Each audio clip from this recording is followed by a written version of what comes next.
All right. Hello, everyone. You have Lisa and Ryan Hi, guys. today. We are discussing weight loss. Whoa. It's a very, very popular topic. A lot to discuss. So we're going to kind of try to condense it all. And you guys always know that we're here via email to answer any further questions. So first off, I want to talk about weight loss. And what I really want to talk about is like the difference between weight loss and fat loss. Because I don't necessarily like to say weight loss because the weight is just a number on the scale. What's most important is what's going on inside of our body. Like if we have a ton of muscle, we're going to weigh a lot as well. So you don't want to I don't want to focus on the number on the scale. Sure. I want to talk more about fat loss. Okay. With that, yes, if you have a lot of weight to lose, with fat loss comes weight loss. But it's most important when you think about your body composition. We are made up of fat mass and fat-free mass. In that fat-free mass is also our muscle mass, but also our bones, organs, so that all compromises our fat-free mass. And then we have our fat mass. Okay, that's the one that really plagues us. That's the one that's detrimental to our health. That's the one that causes rise in metabolic disorders, right? Obviously, obesity. So we want to work on decreasing body fat. With that, we also want to work on increasing our muscle mass. Okay, so sometimes on your scale, when you just start, say you just start eating right and working out, lifting weights, whatnot, your actually number on the scale might kind of start to go up first because building muscle happens a little bit faster than losing fat. So it's a really funny thing. And sometimes it can deter somebody when they just start a program, they're trying so hard, busting their butt, and the scale is either not moving or maybe it's increasing a little bit. So again, another reason why I don't like to focus on the number on the scale. But again, the goal is, say you have fat mass here and muscle mass here, you want fat mass to go down at the same time as muscle mass to go up. Okay. Ryan, can you give us some statistics on this? Oh yeah, sure, of course, yeah. And like Lisa said on fat mass, there is actually two types of that too. There's an essential fatty mass, which we're not talking about. We're talking about the stored fat mass, the stored fat. That's like the excess, they call it adipose tissue. That's the fat mass that we're encouraging people to be very much more aware of. And of course, be aware of the risk factors associated with carrying excess adipose tissue, so excess stored fat. And that's the problem. I mean, ultimately it's a metabolic disease, right? And that's what happens. Fat is not very good at doing much at all. It's stored energy, but it's really not very efficient. Compared to muscle is so much more dense. It's a denser mass. So yeah, it weighs more and it takes up less space. So go back to the scale thing, you could actually be losing, say, size, but the scale's going up. Right. And so that's what we want to encourage you guys to recognize. That's an important, I would say, an accomplishment. Yeah. Good job if you're doing that. Sure. So, but yeah, being a metabolic disease, it really is a scary, scary, scary thing. And like, we're going in the total wrong direction. You hear me run on and on and on about the epidemic of like hypertension or heart disease and cancer and diabetes and obesity. And it's really running out of control. It's absolutely out of control. There is no magic bullet, as hard as we try and as much as we've talked about it. And there's just no way that you can actually solve the problem with just one particular thing. Like a rabbit hole I could go down is pharmaceuticals, but I will not do it. Lisa will not let me do it. But if you have questions related to it, I'm happy to answer it because it is in the news. It is all over the Today Show and Good Morning America and all the main news outlets are carrying stories on it right now. So happy to answer questions offline on that one. But yeah, statistics crazy. 75% of people are considered overweight of adults are considered overweight or obese. 3 out of 4 people are that's nuts. That's like not even, it's unprecedented. It's never been that high. It's trending in the wrong direction. Very, very sad. Very sad. Children, 40-some% now, 40-some% of kids. And you know what's happening to these poor children? They're losing their confidence right out of the gate. They have no confidence. They're socially isolated now. They're being bullied. I mean, this is a disaster written all over it. And then chronic disease starts to set in early age too. And we're talking about hypertension is the number one killer. I'm sorry, heart disease is the number one killer. And the numbers are just, again, staggering. The correlation to obesity is there. Diabetes, of course, because it's a metabolic, say, disease. We're not talking about whether or not obesity is considered a disease. I'm telling you that obesity is metabolic dysfunction. And what does that really mean? Well, metabolism is simply a function of, say, creating and destroying, right? Catabolism and anabolism. So really, that's the challenge for us, is when we start to mess with our metabolic function, you know, you're not like your organs, your pancreas, you're not releasing insulin properly, or if you are releasing insulin, it's resistant, because you're like now becoming type 2 diabetic, which, I mean, I think the numbers are crazy, even so crazy on this. Like half of the American population is either pre-diabetic type 1 or type 2. Like 1 out of 2 people are either pre-diabetic, type 1, or type 2. And then the strong correlation between diabetes and Alzheimer's and Sure. dementia. So it's just a path to disaster. It really is, but it's really quite crazy, is because the smallest increment of weight loss can have profound effect. You know, and we'll talk about how nutrition is part of that as well, and that's a big focus for today's discussion. Yep. Yeah. So we jump into that. Yeah, we'll go into the pillars of health. Can you list those, and then we'll kind of. Yeah, I mean, these are personal to us, and we've just kind of dissected them in different ways over the years. But yeah, I think the pillars of health, and most relevant to today's discussion, is really nutrition, supplements, exercise, sleep, stress, and socialization. So we can't get into all those today. We'll do different webinars and really to kind of dissect each one. And again, each one of those could be its own topic on itself, but we're going to really try to kind of get into and give you some real, like, simple, actionable, hopefully educational things that you can take away from this to help get started. Because I believe Lisa and her experience, I mean, Lisa's been an exercise physiologist, personal trainer. She's a certified health coach. I mean, she has been in this business for quite some time, helping people. Seen a lot. Right. So, and it's at the end of the day, it's really hard because it's not a one size fits all approach. And I think Lisa would be able to comment on that a little bit more. So what do you want to do next? Yeah. Well, really, I want to talk about starting with nutrition, because I just think that the major player into this. I mean, exercise is great. I love it. We all need it, but you can't out exercise a bad diet. Sure. Like, it just doesn't work that way. So I get the question a lot is, oh, what diet is best? Now, I hate using the word diet, but when you are changing away, it's a changing away to your diet. So we're just gonna call it that for today. What diet is best? There is no single one that is best. And what I say, the one that is best is the one that you're going to stick with, because there's nothing good about doing something. Let's say I'm going to do keto for a couple months, and then you realize, oh, that's too restrictive for me. Then you get off of it. And then what happens? You get like this yo-yo in weight loss and weight gain, which is also extremely stressful on the body and not healthy for the body. So you really need to find something that you're going to stick with. Now, if it's something like you want to kickstart it off with a keto, that is something like, again, it's a very restrictive program. And then you have a game plan. You always need a game plan. Then you have a game plan to slide into another diet. Maybe it's paleo. Maybe it's just a straight whole foods based diet. You're going to eat everything that's whole food sources, which I preach 100% you should do anyways. Fruits, vegetables, lean meats, fish. Let's stay away from, we've always heard it, dairy, dairy, if dairy works for you, eggs. But again, stay away from those center aisles. I'm sure you've heard that in the grocery store, all those aisles that you can go up and down. I mean, that's typically where you get your box stuff that does not have much nutritional value. Now, there's some stuff in there that you need, yes, but mainly a whole foods thing. So find a diet that works for you. If you have specific questions about one, definitely let me know. I'm not going to dissect all the different diets because there's thousands of them out there. Some of them very big fads, so stay away from fad diets. Just as Ryan said, like, there's no magic bullet. We will never tell you at LiveGood, like, we have this great thing that's going to make you lose 10 pounds in 1 week, because that's not real. And it's also not sustainable. Like, you need to do something that you can do for the rest of your life, because it's not like, we're not just trying to lose weight real quick for something. Okay. We're trying to be full on healthy for the rest of our lives. Right. And this goes with your family too. How Ryan was saying something about childhood obesity. You have to think about what you're doing for yourself. You also have to do for your children. We can't be eating all these whole food sources and then buying our kids Lucky Charms and Twinkies and, junk like that. So it goes for everybody. Okay, so we talked about best diet is whatever's going to work for you, whatever you're going to stick with, eating whole foods, always focus on whole food sources. I know you wanted to ask me a little bit intermittent fasting, right? You had asked a question about that. Yeah, sure.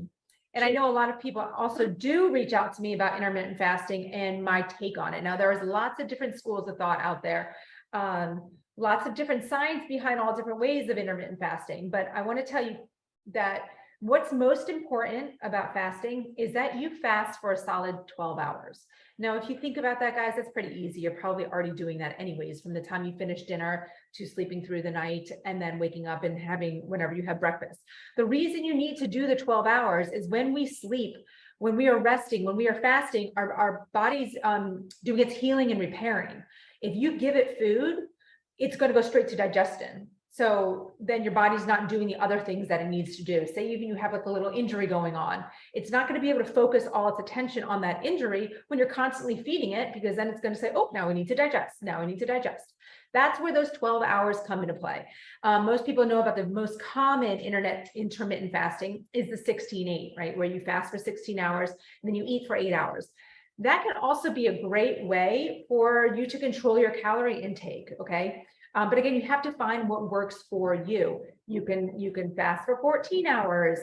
Some people like to throw in a 24-hour, which you don't have to do all the time, but like you could do a 24-hour water fast once a month.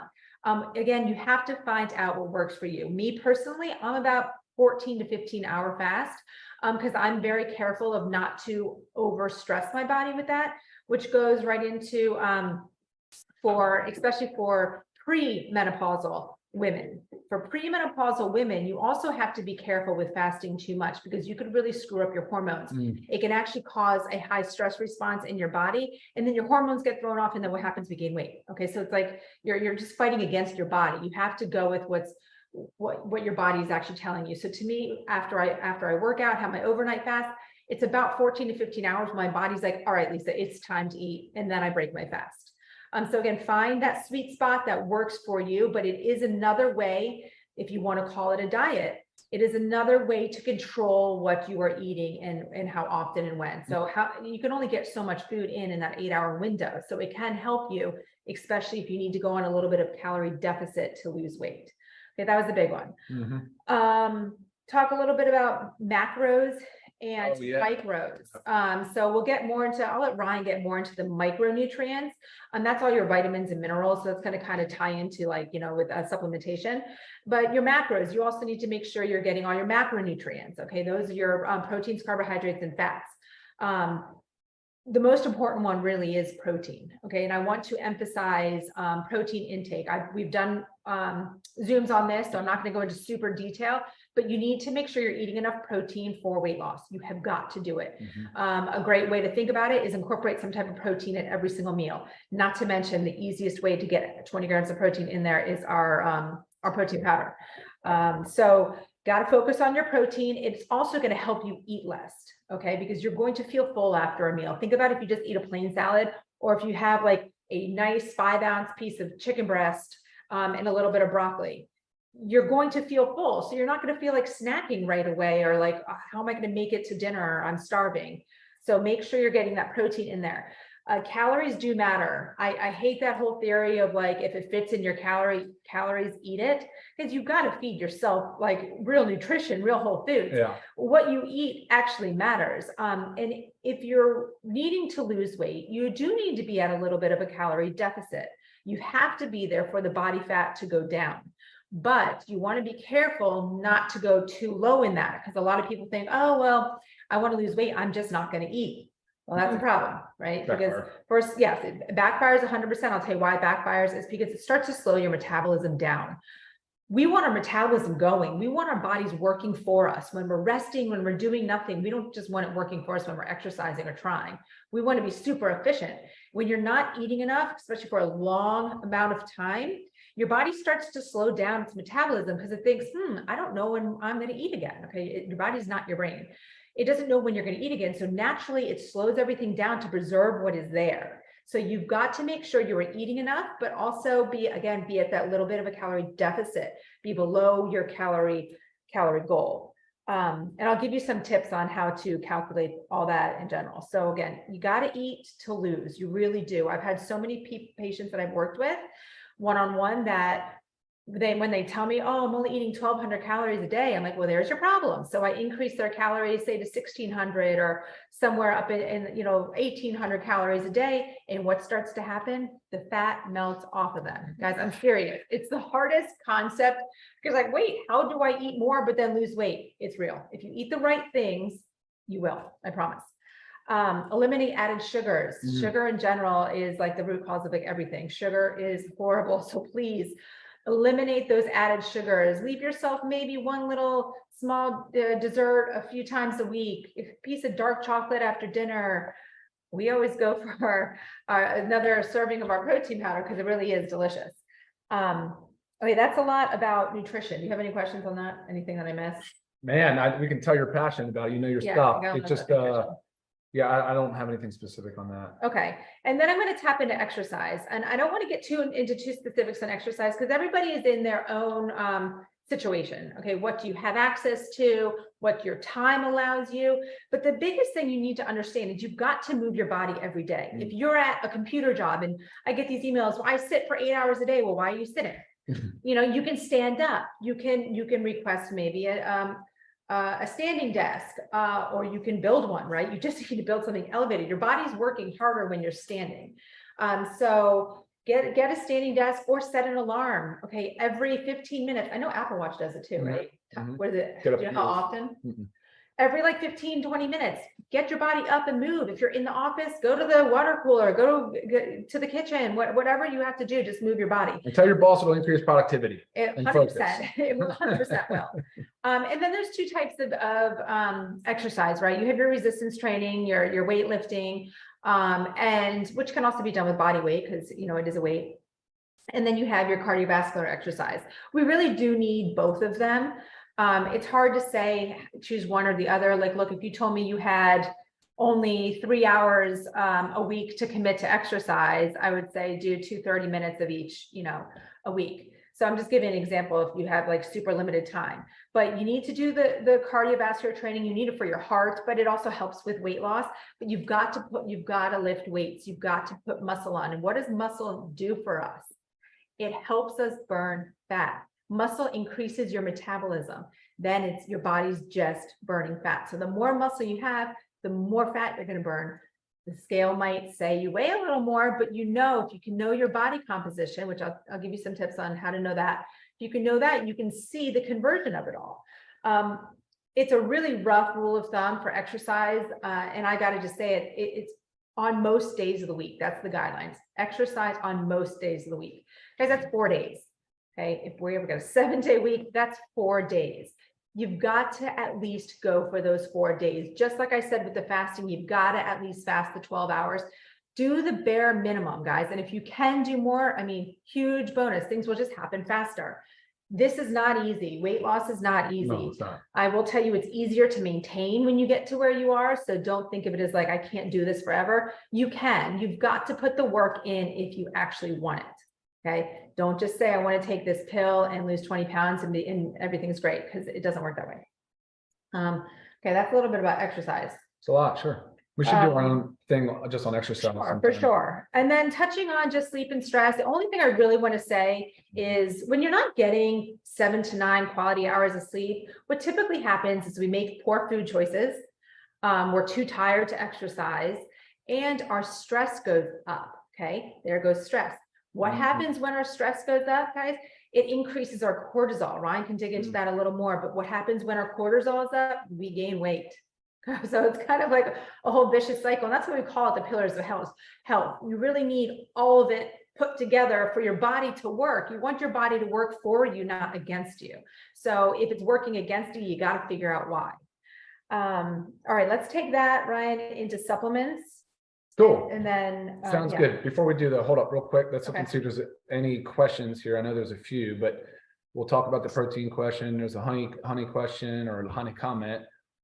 Breaks reduces sugar cravings, breaking cravings. I mean, yeah, we could get into it. That's probably 1 gram of talk about the cravings question though. Okay, but 1 gram per pound of body weight is a great, yes, a great goal to work up to. That's for a sure. high number. Yep. It's hard to hit. 2 questions about which product helps break or reduce sugar cravings. Okay. Maybe intermittent fasting helps. Okay, no, so the biggest thing with sugar, so I want to tell you this, sugar, chocolate, which you can consider sugar, but sugar, chocolate, cheese, they all light up the same brain center that cocaine does. Okay, so That's why it is so hard to cut that sugar out. I really want you to, if you have sugar cravings, if you cannot avoid that sugar, you have got to stop it for 2 weeks. It is not going to be easy. You will probably go have withdrawal symptoms. You will have headaches. You will be dreaming of sugar. I promise you, but it's 2 weeks. Once you can get to that 2 week, and when I say 2 weeks of cutting out sugar, guys, it's even wise to cut out everything that's sweet, even fruit, just for 2 weeks. Because that can kind of trick your brain that you are getting something, which I do like that once we're past that you know, a sugar addiction phase. Because if I need something sweet, I'll go to my fridge and I'll grab a handful of raspberries or something. It's great. But you've got to break that sugar habit. It's not going to help. It's not going to work for you. I promise you. You will constantly be fiending for that sugar to light up that brain center. So that's, sugar. Get that out. Yeah. Good answer. What was it about honey? That's just comment that they use honey every single day. Oh, yeah. I mean, look, honey has its health benefits. And if you're using a teaspoon of honey, say you're using honey in your tea, a teaspoon of honey, great. But now, do you want to go and have half a cup of honey every day? Absolutely not. Think about how much sugar that is, not to mention how many calories that is. And you're trying to be on, you know, a calorie type of deficit if you are trying to lose weight. Sure. What else we have? Okay. Awesome. Okay. What's next? Supplements. Oh, sure. All right. So you kind of, supplements, right? Part of the plan definitely doesn't do everything that Lisa just said, because it's an entire lifestyle. But what the supplements do provide is essential micronutrients. And those are the things your body does not make. You have to supplement or get from your food and your food sources, which you're typically not getting enough of anyway. The same kind of concept as the critical macronutrients that she talked about, the protein, fat, carbohydrates. You've got to supplement properly. You got to consume them properly.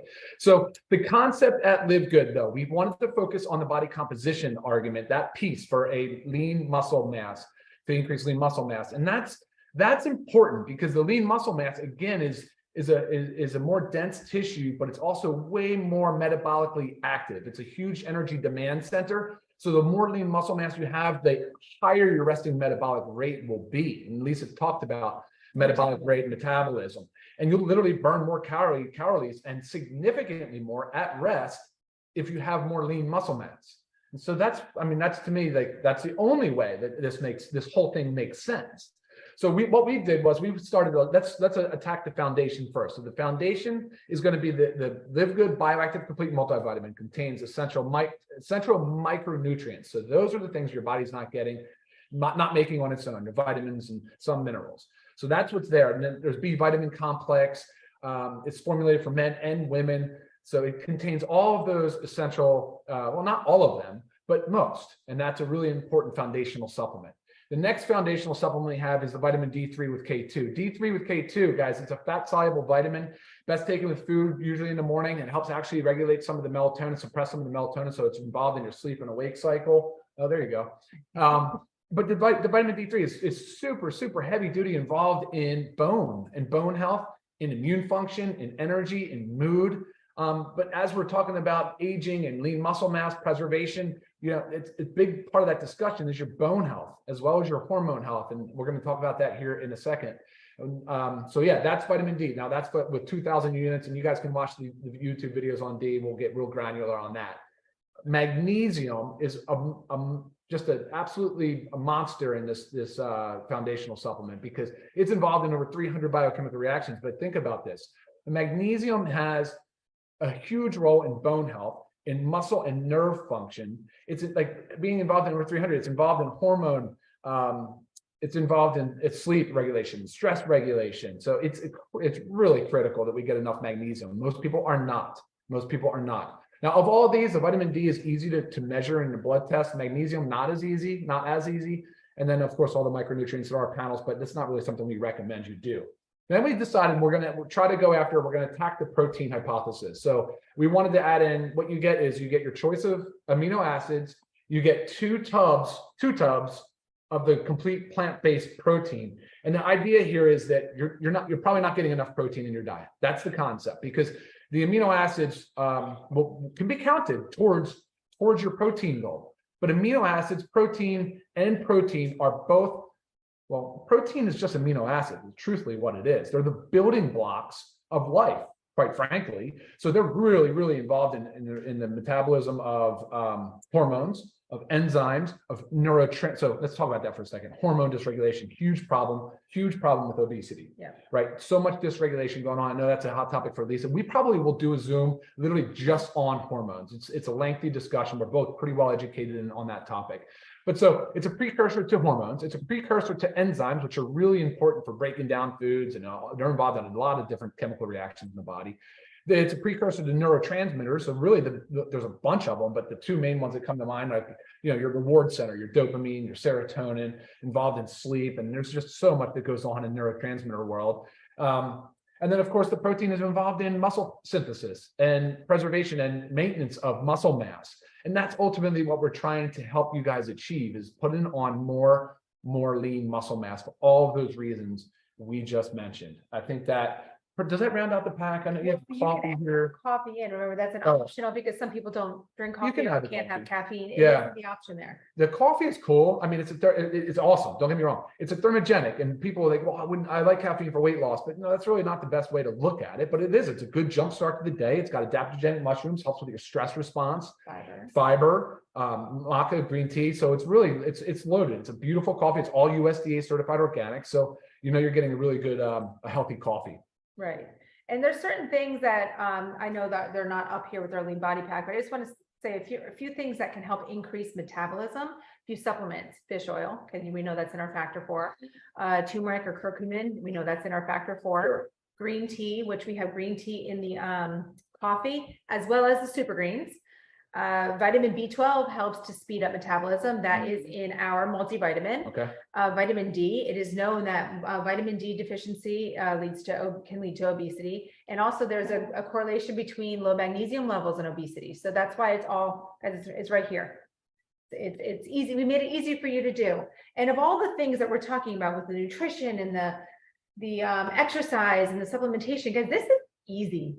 Okay, the diet and the exercise are harder. They're necessary, but they're harder. So if you don't know where to start, Agreed. This is a great place to start. Yeah. Start supplementing with what your body needs. Okay. I know when you listen to everything today and then you're like, whoa, I'm overwhelmed and I don't know where to begin. Okay. I will say, start with the supplementation and then pick one aspect of the diet or the exercise, one little part of it. Like, okay, every day I'm going to set my alarm to move every 15 minutes. Okay. That's a goal. You've got to goal set, and goal setting is a major part of this, but goal setting in baby steps. Yes, you want to know your end goal. What is my end goal? I want to have this much body fat and increase my muscle mass, right? Great end goal, but you got to have baby goals to get there. With food. Okay. I am not going to eat anything out of a box. Okay. There's a goal to start with. What is that going to force you to do? It's going to force you to consume the whole foods. Baby steps. I want to give, did I interrupt you? No. Oh my God. Okay. No, totally good. Obviously I have so much to say. I'm trying to squeeze it all in, but I want to give you guys a couple take home tools. Yeah, let's do that. Okay. So first of all, food log. Write down everything you're eating every day. Write down the amounts. Measure it. Look at the back of a yogurt container. It says a serving size. Measure out the serving size. It's such an easy way to overeat when we just eat out of containers or just increase the serving size without even knowing what it is. I've even taught this to our kids. They know to read everything. And, even if I buy them these, healthier cookies, they're like, well, how many can I have? I'm like, what's the serving size? Oh, 2. Okay. That's all you get. So you got to know your serving sizes, food log, write it down. I don't know if you guys have ever heard of MyFitnessPal. It is a free app. There's a lot of them out there. Why I like MyFitnessPal the best is because its data bank for food is so big. I've never found anything that I've put in my body that is not in their system. So, and you can even scan things from the grocery store. It is free. They also have ways to upgrade. So I have mine upgraded to the one that you pay for. So that way I can see my balance of my macros. Again, macros, proteins, carbohydrates, fats. But check out MyFitnessPal, download it and use their free app. You can plug in your weight, how much you want to lose. It'll give you a calorie goal, and then you log all your food in there. It is the only way to really know what you are putting in your body. You've got to see it. You also wonder how much, and Ryan asked me earlier, he's like, well, how does one know how much they should weigh? There's an ideal weight calculator, and that's on a website, calculator.net. Calculator.net. You plug in your age, your height, and it will give you an ideal body weight. It has, I think, 5 different formulas that they use. So you get 5 different ones. They're all pretty much the same. And then it'll give you your, oh, we didn't talk BMI. It'll give you your BMI, which is the range weight. BMI. Yeah. Plug it there real quick. Mine's 26, which means I'm overweight, which is right. And the reason his is high is because he carries a lot of muscle. So BMI is your body mass index. It takes into account your height and your weight. So I'm going to give you a couple of examples that really throw that off. Ryan was one of them. Another one, say you take someone that's really short, but they carry a lot of muscle. They're going to show that they're obese based on the BMI calculator. Or you have somebody that I like to call it the skinny fat. It's really sarcopenic obesity. It's when you are naturally just skinny. You look to the eye skinny, but you have body fat all over inside that you can't see. So on a BMI, it looks like you're doing great. Everything's rosy, but your body fat percentage is so high that you're just as unhealthy as someone that weighs 300 pounds. Okay. So use those. Don't necessarily focus on the BMI. Check out myfitnesspalcalculator.net. Oh, another way. So there's BIA, bioelectrical impedance analysis. Doctor's offices, some do this, some gyms do it, but you can also, I actually just looked it up on Amazon real quick so they give you a price. You can go onto Amazon and get a scale. Now there's always a little bit of error with these, but guys, it gives you a starting point and it allows you to watch your conversions. $25 for this scale that also reads your body fat. It has, it's based on electrical currents going in your body. Okay, yeah, so those are the easiest ways to do this at home. I just had something else on my mind, don't remember. Circling back to our lean body pack, just want to let you know, guys, all of this. So you would obviously pick your men's or your women's, and you're going to pick your flavor aminos. All of this without the coffee, because we have that as an add-on. But all of it without the coffee is $89.95 for members. Yeah. I mean, that's a lot. 2 of these, two proteins, $89.95, and the retail $119.95. So again, easiest way to start your weight loss program, and then start to piece everything else together. Some body fat percentages that I could just, or dogs are crying at the squirrel through the window. I'm just going to give you some quick guides for body fat percentages if you want to jot it down just based on age. If you are 20 to 39 years old, females, 21% to 32% body fat, males, 8% to 19%, women, 40 to 50, everybody 40 to 59 years of age, women 23 to 33, women didn't really change very much, men 11 to 21, and then ages 60 to 79, women 24 to 35% body fat, men 13 to 24% body fat. So again, this is what we want to focus on, losing fat. We want to focus on fat loss over weight loss, over that number on the scale. Okay. You said to refrain from sugar if you're diabetic. Of course, you should be monitoring your sugar levels if you're diabetic. Obviously, you may get a hypoglycemic episode if you're also on medicine. So be careful with that, of course, if you're a diabetic. Right. Checking your sugar levels should be part of that program too. Yeah, knowing your numbers. Yeah. Knowing your numbers. Yeah. But if you don't look, you're going to ultimately win in the end by doing that. You're going to get into a better place for sure. Yeah. But watch it for the, like you said, watch it for the first few. There's a bunch of questions coming in, so I'm just trying to pick the ones that are relevant. Keep going. Yeah, coffee's back in stock, by the way. Factor 4 will be back in within the end of May, for sure, by the end of May. It's a frustrating one for us, for sure. Yes, cheese, lights up the same, brings in our sugar. Yeah, that's why you might think you're a cheese addict too. Yes. Yeah. Okay, I do not drink coffee, exactly, which is why we have this as an add-on.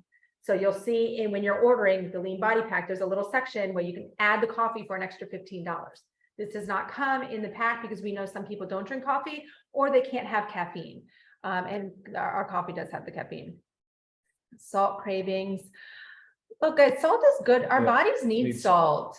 If your body's craving salt, really, it's probably because you are low in it. I mean, it's a very old school of thought that it's unfortunate though, because it's mostly to do with hypertension, retaining water, and increasing blood pressure, and have an negative effect on heart disease, which really it's a problem that starts with sugar. Yeah. So when you start talking about kidney health and all of that stuff, right. Unfortunately, so salt got a bad rap. We need salt. We need sodium. It's electrolyte.